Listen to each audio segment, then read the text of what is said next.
Very good. So we'll start the last talk today, and Zhang will tell us about modular intersections as a powerful method for IPP. Okay. Okay. So first, I thank the organizer for organizing this very wonderful workshop. So I think I learned a lot of things in mathematics and also physics. So today I'm going to talk about this module intersection method for the IBP reduction. So first I have to apologize that, maybe this is the last talk today. So this talk is a little bit on this kind of traditional side. So I still have this kind of linear relations between the Feynman integrals, okay. But I try to use the so-called module intersection method to get simpler relations and then to make this kind of Gaussian elimination easier or sometimes from impossible to possible. Okay. Oh, another thing I need to apologize. Okay, it's not the first thing, the second thing. So I used this word intersection for my method called a modular intersection.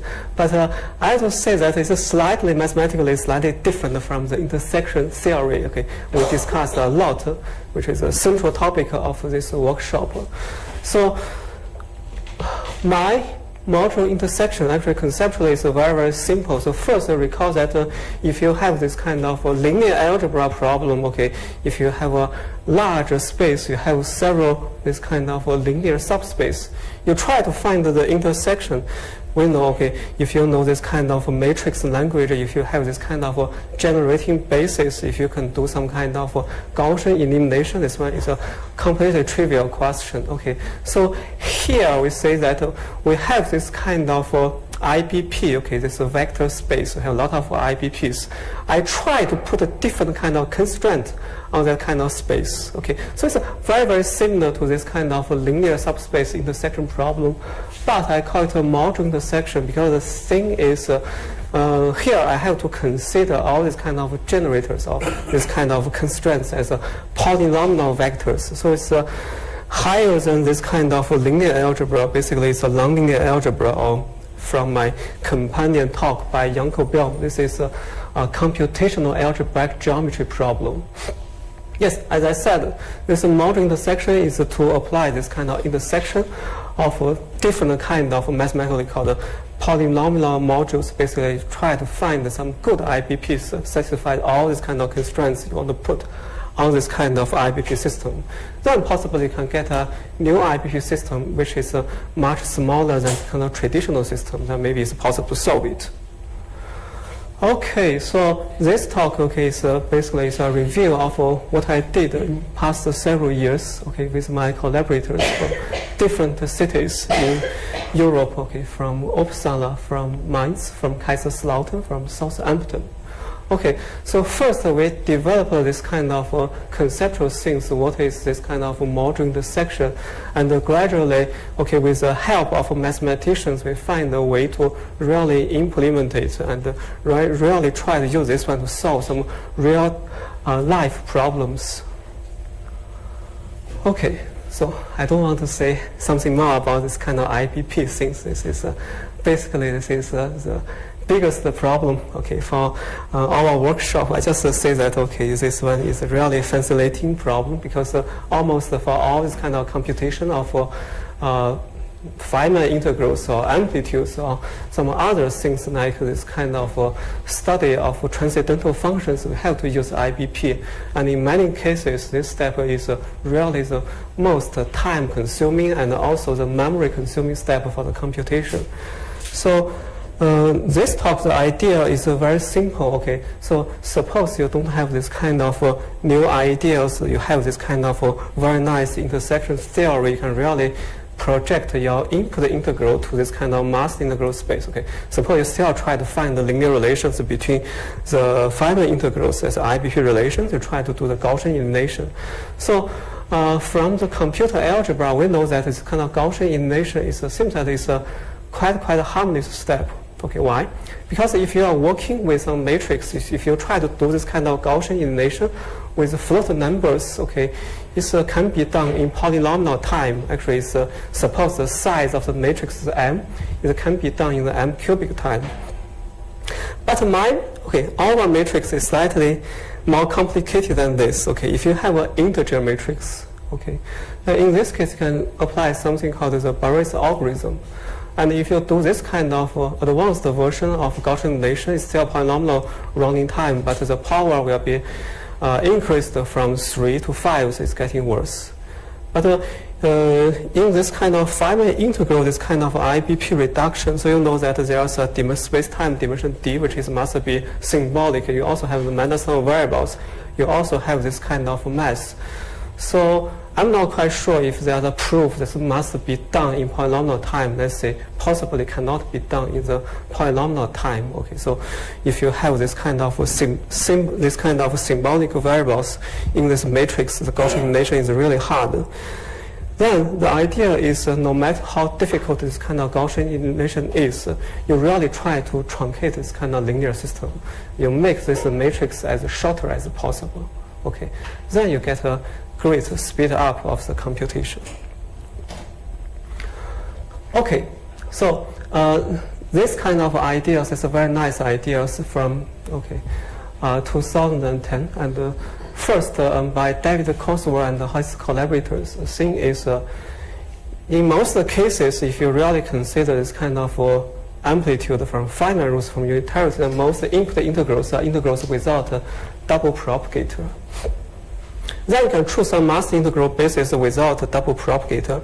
Then maybe you can make this kind of shortcut. Okay. So in general, if you do this kind of traditional IBP, you will find that you have to go through a lot of integrals with double propagator in order to reduce no double propagator integral to this kind of no double propagator masters. So their idea is to apply this kind of algebraic geometry concept called Assisity to find some good vector directions to the IBP. Then you get a much smaller linear system. Then possibly you can really do this Gaussian elimination. So in I think in the duality there's a way, okay, by Roman Lee, this idea that is to consider this kind of integrals, which is always a scalar integral, which means this numerator is always 1, but you could have high power of the propagator. So if you apply this kind of Lee-Pomeranski representation and then you do this kind of syzygy story in this representation, then it's possible that you can just work with this kind of scalar integral with various power. So I have to say that these are very brilliant ideas. But if you really directly start with this kind of syzygy approach, okay, especially have multi-scales, multi-loops, that's very complicated. Then maybe even before you get this kind of truncated linear system, okay, already this kind of syzygy computation takes an infinite amount of time, or maybe you get this kind of memory leak that does not finish. So we need some way to really make it work. Yeah. So here I present this our group's module intersection method. Again, we list this kind of constraints of this kind of IBP relation, and then I translate this kind of constraint to the polynomial modules. And eventually, suppose I have several constraints, I just take the intersection of this kind of modules, which is similar to intersection of the linear subspace. Then I can find the good vectors, and then I do this kind of IBP. In this way, okay, in many cases, it's much, much faster than this standard, this kind of syzygy approach. So I have to say that in parallel of this kind of IBP, okay, this kind of module intersection IBP development, okay, I also need to mention, okay, there's a very famous method right now, okay, developed in Freiburg by Professor Harald Ita and his collaborators, is so-called numeric unitarity. That thing is you try to get this kind of good IBPs, maybe IBPs without double propagator. So instead of using this kind of IBP relation, okay, Gaussian elimination, really try to reduce this kind of amplitude into the mass integrals. You insert this kind of good IBPs to your integrand, and then try to fit this kind of coefficients from numeric unitarity. So a lot of highly, highly non-trivial new results are computed with this new method. Okay, so I think this one is very, very practical. Okay, so again, so I'm going to talk about this kind of IBP in the back of okay, representation. So the reason I like this one is, for me, basically this kind of unitarity cut language is very, very good. So instead of considering this kind of IBP from top to bottom, I always try to apply some kind of spanning cut. Then I get maybe smaller linear system and it's easier to control it, okay. So, but I don't think this step is really necessary, okay. If the system is not big, then actually you can just use this kind of thing without a cut to finish all this kind of computation. So, okay, so let's review this back of thing a little bit. So start with this kind of standard Feynman integral in the loop momentum space. And then we convert it to this kind of Baikov languages. F is a Baikov polynomial, which is the determinant of this symmetric gram matrix. So here I dropped some kind of gamma factors, and also I drop some of the constant gram determinant because they are related to differential equation, but not related to this kind of IBP problem. So in general, we could have this kind of IBP in the Baikov representation. So this AI itself, okay, that's arbitrary, but must be a polynomial, okay. If this AI, this you can think that since you have different indices, you can think that all this kind of AI form a vector, but it's not an arbitrary vector, okay, it's a polynomial vector. This AI must be polynomial. If you have some complicated pole here, then it destroyed this kind of Baikov representation. So that's a polynomial vector. Okay, so if you take this kind of derivative, then you get 0 because we know that for this kind of Baikov representation, there's no boundary contribution to the IBP. And of course, okay, as we see from many talks in this workshop, we can feel free to set some of this kind of this to 0 and to simplify this problem to get a partial result. Okay, let's put some constraint on this kind of A's. So first of all, this one is very, very simple, okay. If you look at this kind of expression, if you take this kind of derivative on f, then you can see the shift of the exponent of f, which means you get a mixture with this kind of dimension shift identity. So possibly you don't like it, then I put this kind of constraint, okay. You want this kind of AI dot product with this kind of partial derivative, which is again proportional to f. So this A is something you want to solve for, but this beta is also something you want to solve for, and all of them are just polynomials in Z. If you have this condition, then of course, okay, this derivative changes the power by 1, but this proportional coefficient just compensate this shift in the dimension. And then you can put some kind of constraint to say, if you don't want the increase of this kind of propagate power, then you can say you can put the corresponding AI proportional to Zi. So there's no increase of the power. Okay, I don't say it's no double propagator. So here I'm working with arbitrary integral. Okay, if you have this kind of condition and you start with some integral without double propagator, then always you don't have double propagator. If you have something with this propagator highest power 2, and you put this kind of constraint, you always have the highest power 2. You will never have 3. So I say it's no increase. I don't say it's no double propagator. So I have to emphasize again that all this kind of A's, they must be polynomials, otherwise destroy this kind of Baikov representation. So this is to do this kind of IBP in the Baikov space with some kind of constraint. Okay, suppose I say I don't have a mixture with this kind of dimension shift. I don't have the increase of some power of the propagator. And then we can say that both of the two constraints is M1, M2. Okay, there are the solution will be some kind of polynomial module. Okay, then of course there are some kind of linear subspace. But I have to emphasize, since I work with this kind of polynomial component, so I call it a fancy name, polynomial module. But you know, it's just a linear space. I want to find the intersection of these two space. Then I solved all these kind of constraints. You can see both this M1, M2, they are pretty simple. Okay, especially with M2, you can find that you ask this AI proportional to Zi. Then of course this kind of all generators are already found. Okay, so which is this kind of Zi cofactor times a unit of vector. So this completely solved. So this one looks a little bit difficult, but as you know, it's completely trivial. So we put this kind of constraint on our A, this kind of factor of the derivatives. Okay, we ask that the dot product between these partial derivatives with AI is proportional to F. Okay, so you can see the Assisity equation for this kind of Jacobi idea. Okay, that's a fancy name.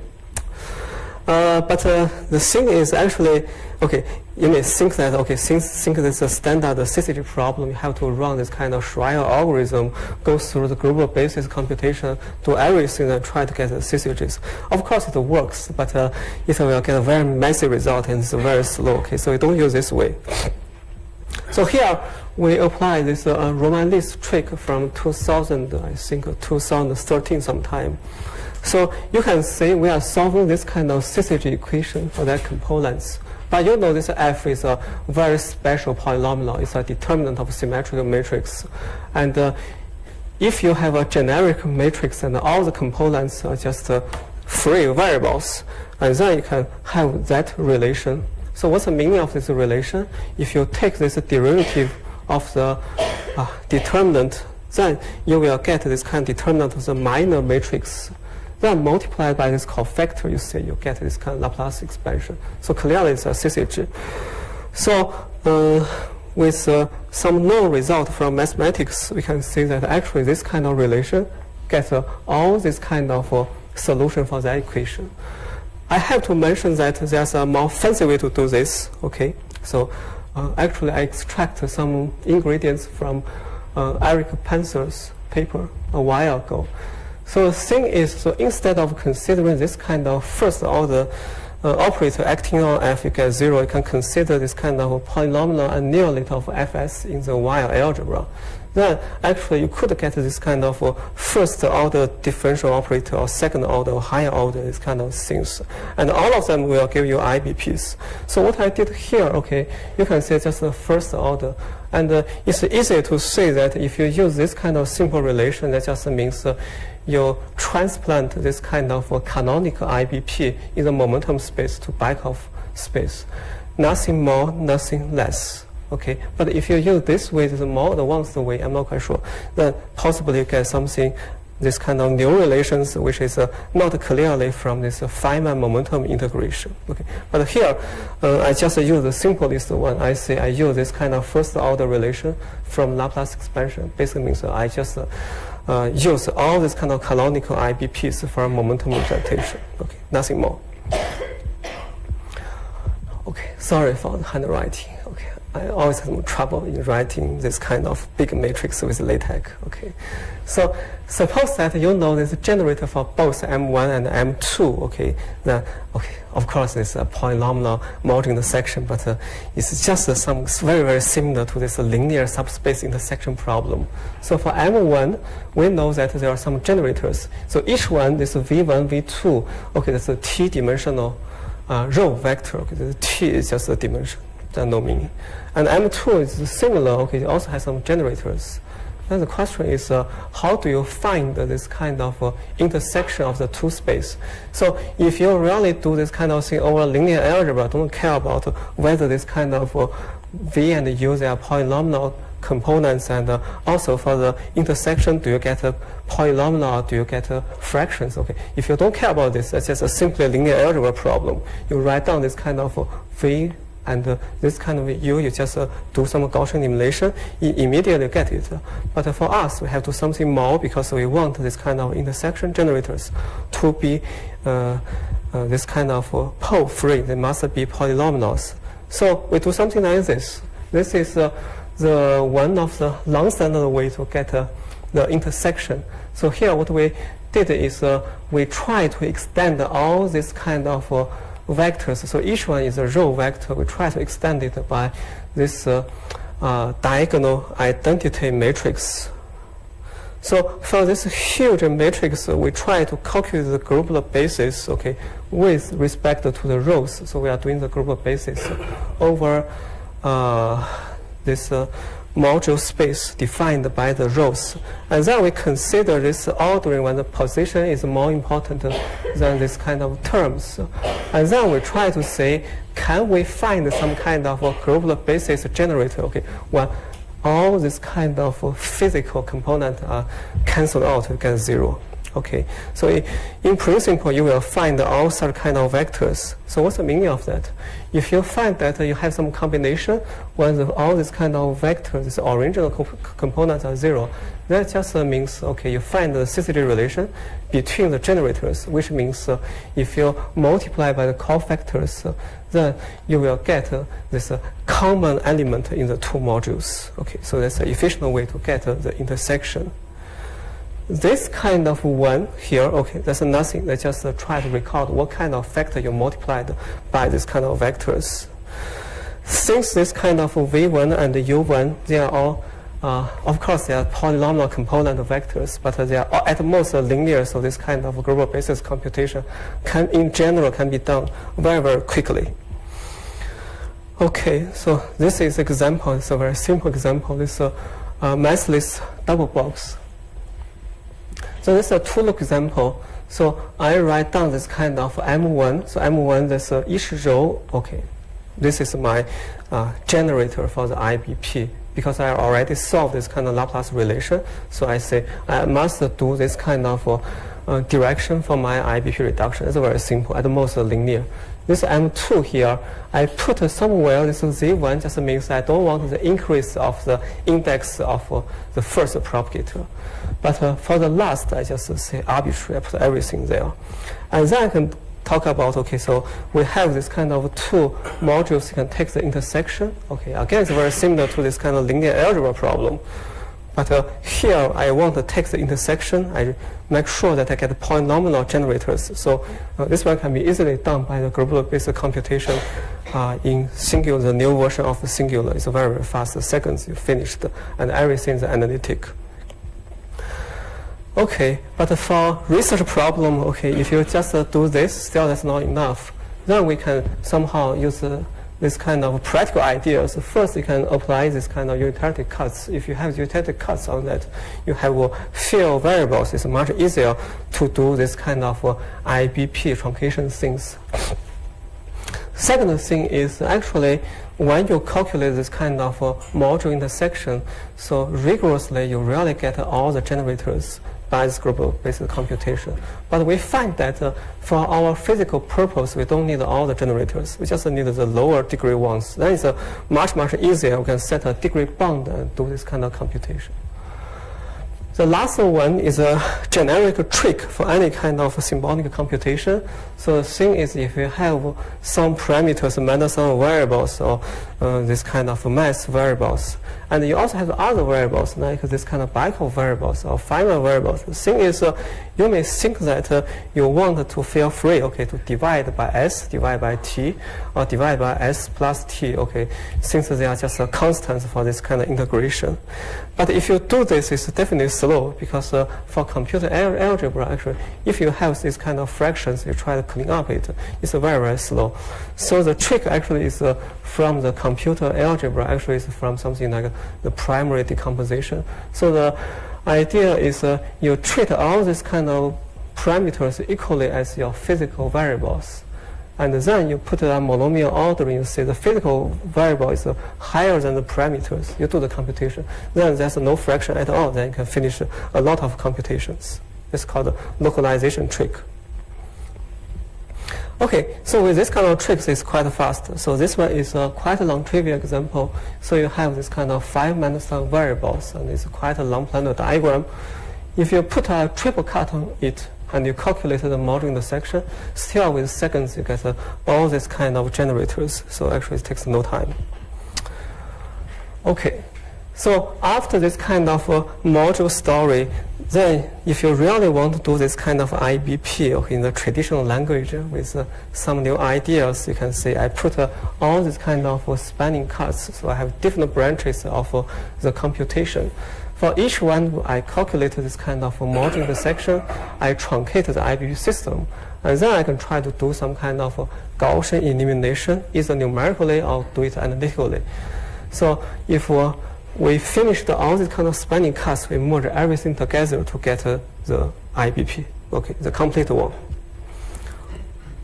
Okay, this is a completely trivial example. So if you do this kind of spanning cut on double box, and of course you can say you have to determine what is the lowest mass integrals, which means if you collapse one more propagator, you don't get anything. Okay, so if you do this kind of step on each kind of lowest mass integral, you can do either this kind of triple cut or fourfold cut.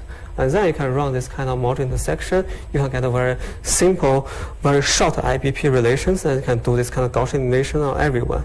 So again, so we see this kind of thing many, many times, like from this morning's talk, you can say if you do cuts on the IBPs, then you are somehow repeating this kind of mass integrals for many masters. For example, this one is the top sector. Then you have this kind of, say, D box 1, D box 2, but these two numbers will appear again in a different cut. So of course, you can use this one as a consistency check condition, okay? But we find that, okay, this example is completely trivial. For more complicated examples, no matter how you do this kind of IBP by cut, you'd better get rid of this kind of redundancy. So how do you get rid of this kind of redundancy? It's very, very simple. So we use this paper, this Cambridge paper about do this kind of row reduction. Okay, you can definitely set some of the mass integrals to 0. Okay, because when you do this kind of Gaussian elimination, this kind of mass integral actually this is a non-pivot column. If you just delete this kind of column, okay, beforehand and then do the Gaussian elimination, of course you have one column less. But then for all the other columns, suppose they are not pivot, you still get the same numbers. So feel free to set one mass integral to 0 or several mass integrals to 0. So we find that for research problems, if you have this kind of overlap, this one mass integrals appearing in the two different cuts, just pick up one cut and set this integral to 0. It will speed things a lot. Also, I have to emphasize that I'm not talking about just this kind of low double propagator integrals. If you have something like from differential equation, you have this kind of double propagator integrals, I can also use this way to truncate the IBP system. So if this is a one loop example, that's a box example. So if you have this 2 here in the beginning, I already solved the module intersection for this ace. Okay, so in this case, if you're still trying to expand it with this kind of ace, but remember the factor 2, you will get some typical IBP like this. So the meaning of it is very, very simple. It just means I put a constraint on this number 2. I will never get something like 3. Okay, I will also never get something like 2, 0, 1, 2. Okay, so again, it's a truncated system a lot.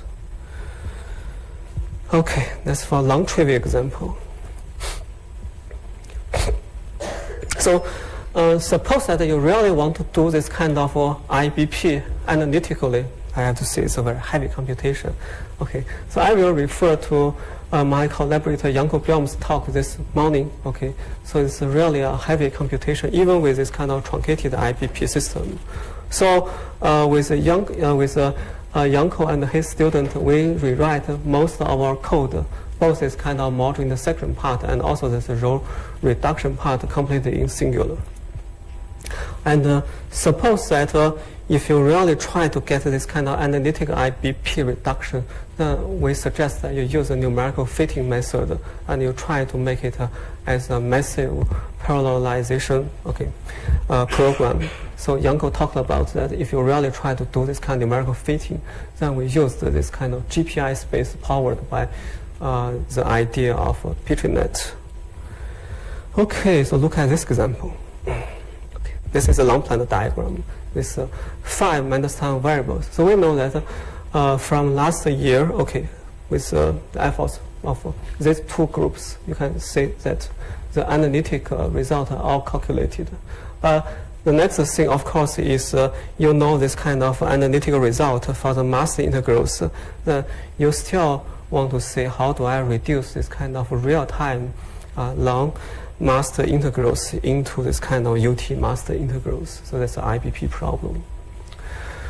Okay, so with my collaborators, we tried this rank 4. Okay, of course, it's a test. I don't say that rank 4 is everything. Okay. We tested this kind of rank 4, but rank 4 is already quite complicated. If you try to use it with other commercial program, it's very, very difficult. It seems not finished yet. But with our, this kind of module intersection method, we put this kind of triple cut and fourfold cuts, okay? And for each one, you can see that the number of the relation is just of the order of 1,000. And the number of the integral is just also order of 1,000. And it's a very sparse matrix with this kind of analytical coefficients. It's just like 1 megabyte. If you say, I want the physical one, we want the rank 5 numerator, we are still working on this, then you can see there's an increase by a factor of 3, so 3,000 times 3,000 something. But still, it's a very sparse, small matrix. I would say that actually we don't need the analytic IBP reduction. Okay. So the thing is you want this kind of IBP generated from this kind of integrand. But the thing is as long as you have a small system like this, it's already quite truncated. So you have a small system like this, then just to do this kind of numerical reduction like over finite field, it takes no time, less than 1 second, you get all this kind of reduction done. So if you can do all these kind of numerical things very, very fast, then you just try to accumulate enough numerical points, and then you directly fit the amplitude. You don't want to fit this kind of IBP. So I don't think this kind of analytic IBP is necessary. Okay, I just try to advertise since it's already quite a small IBP system. If you do it in an ordinary way, you don't put any kind of constraint on IBP, so easily you can get tens of thousands or sometimes 500,000 relations like this. But this one is a small system. If you try to do it over finite field to do reduction, it takes completely no time, less 1 second. Okay, but sometimes you say, if you really want the analytic IBP reduction, we also spend some time on this.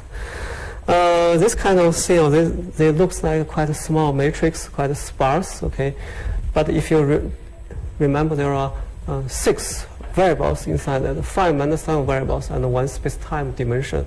If you really try to do it, so we did that with this kind of fitting method. So Yang already talked about that for the hardest cut, we use this program, we wrote the row reduction program ourselves, and we run it with this GPI space for parallelization. So we did it with a semi-numerical way. We put some of the -1 variables to numbers, some were symbolic, and we have to run this one maybe 700 times. The total running time is like 12 hours. We finish the hardest cut.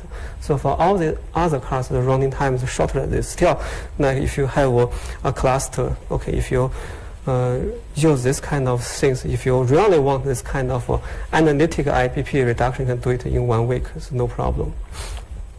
Sorry, Yang, a quick question. Remember which sub-diagram this cut corresponds to? It's a sunset diagram, but I don't remember which sunset.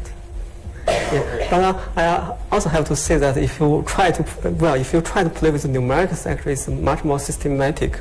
If you try to play with analytic, then everything is tricky. When I say this one is the hardest, it just means on my program the reduction time is longest. Okay, but it seems that of course if you want to everything analytic, you can use a lot of tricks, because maybe this just because this kind of -1 variable choice is bad for this kind of cut. So quite frequently, for this kind of hard cut, then you can somehow change the definition of -1 variables, do a linear transformation, then suddenly speed up maybe 10-fold faster. But here I didn't fine-tune anything like this. I just use one kind of definition of -1 variable for all these kind of analytical things. Okay. So I think it's really coming from the detail. Yes. From how you choose the -1 variable and how does this sunset look like. I also want to remark that we can use the UT integral to simplify this kind of IBP reduction coefficients. Okay, so I refer to Johan's talk about this very, very useful integral basis. Okay, this integrals with uniform transcendental weights. So for this example, since this diagram has been analytically calculated, so actually this UT mass integral basis is already known. So 108 UT integrals, which is a basis. So first we do the normal basis. So this normal basis is some random pickup, this simple integrals without double propagate. So it's very similar to this kind of basis choice from Kira, from reduce, but not file. So if you really want to play with analytics, I don't think it's so important, but actually you can finish in 1 week. So the size is quite big, so it's 2.0 gigabytes. And more importantly, you can see the highest power in the -1 variable. You can find the 1, I think it's 1 numerator, okay. In the coefficient is 35, it's quite huge of this one. But if you have this one, you can definitely convert it to this kind of UT basis. You can see, well, quite shorter, so from 2 to 0.5, something like this.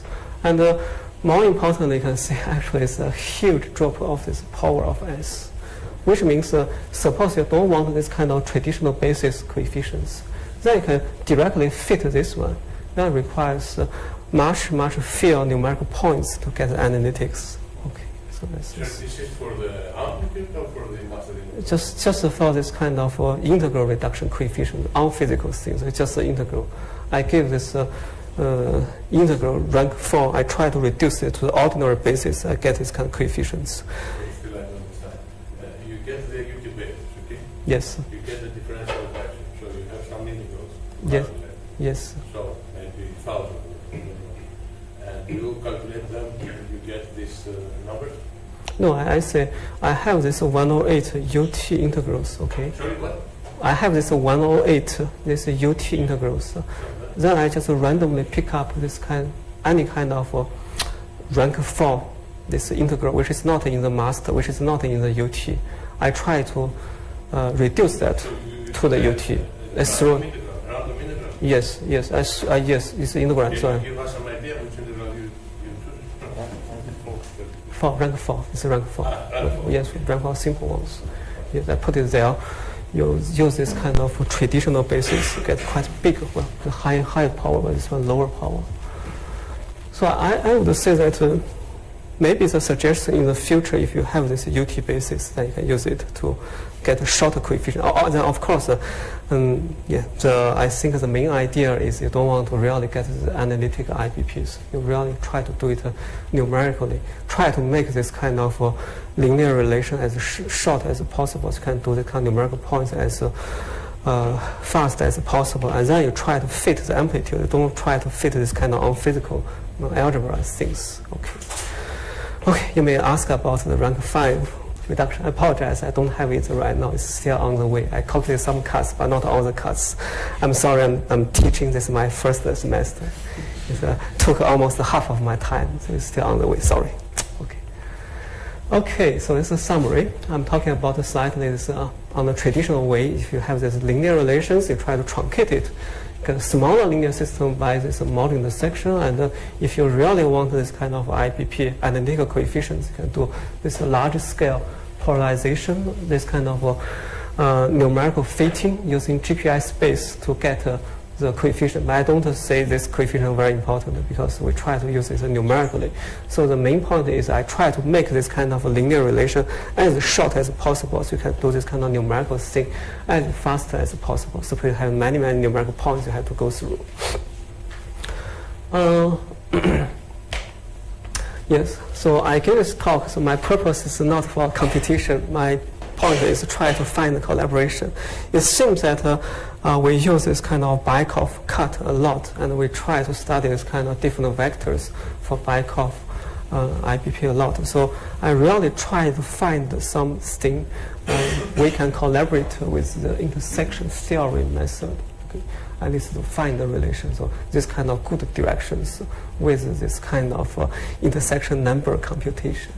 And another thing is actually it's mentioned already many times, but still we didn't see the detail, is this suppose we try to truncate this kind of IPP relation not from the momentum space, not from the Bykov space, but suppose we try to do it with a Lee-Pomeranski representation. Then we want to say that for some real examples, we'll see how sparse this kind of system is, and if it's very triangular, so you can easily solve it. That's the thing. Okay, so The last thing is this kind of advertisement. Thanks a lot.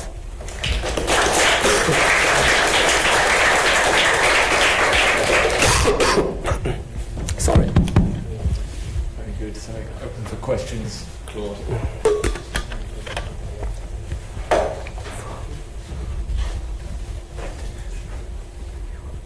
Okay, so just to make sure I understand. So in the last part, you advocated to solve the IBPs numerically. Yes. What do you mean by that? That you, for every kinematic point, you would solve the IBP system numerically? There are many different ways to do that. I would advertise TCL or Parallels package. This finite flow. I think this is a very efficient thing. So this one is really doing everything is a finite field number.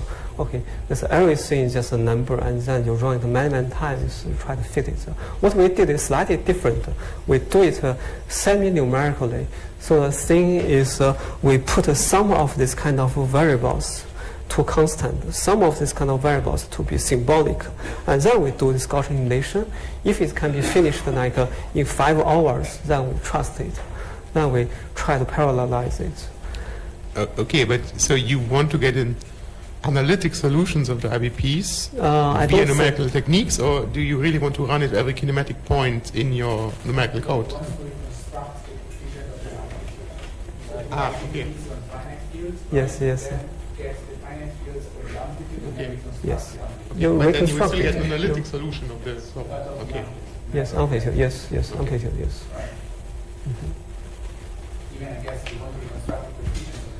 I just show the possibility. If you want to construct the IP coefficient, it's not hard. Yes.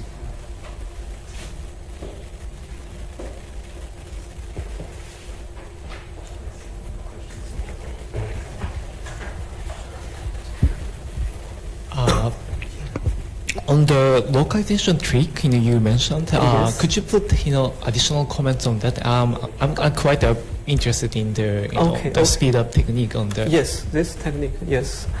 Yeah. So this technique is if you try to do this kind of algebraic geometry thing with some parameters or Mendelssohn variable and the math.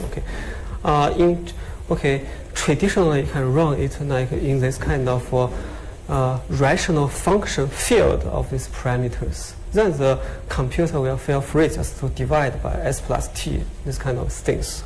But definitely they will slow down the computation.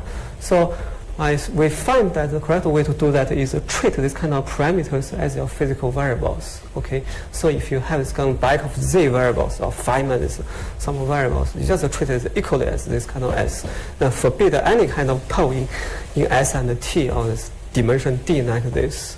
Okay, so the tricky thing here is when you do global-based computation with this kind of equal footing of all these kind of variables, okay, and you run this kind of ordering, you will get a huge system output.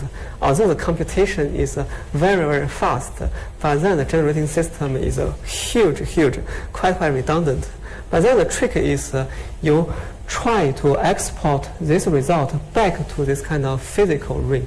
Okay, the ring with the rational function field with this kind of s and t. And in that one, you can simply use this kind of leading term criteria to see what kind of generator is really there, which one is redundant. It takes almost no time. So that's a trick.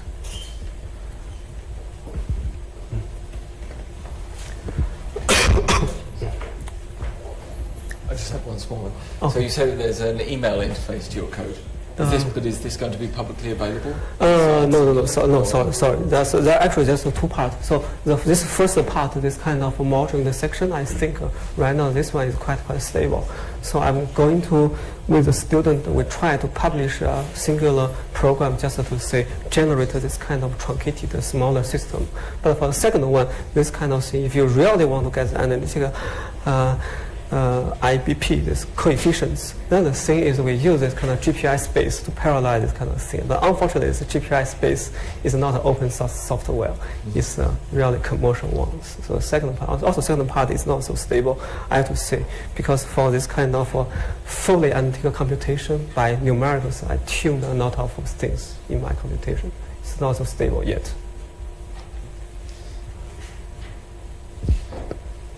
So if there's no more questions, we can thank Yang and indeed all the speakers for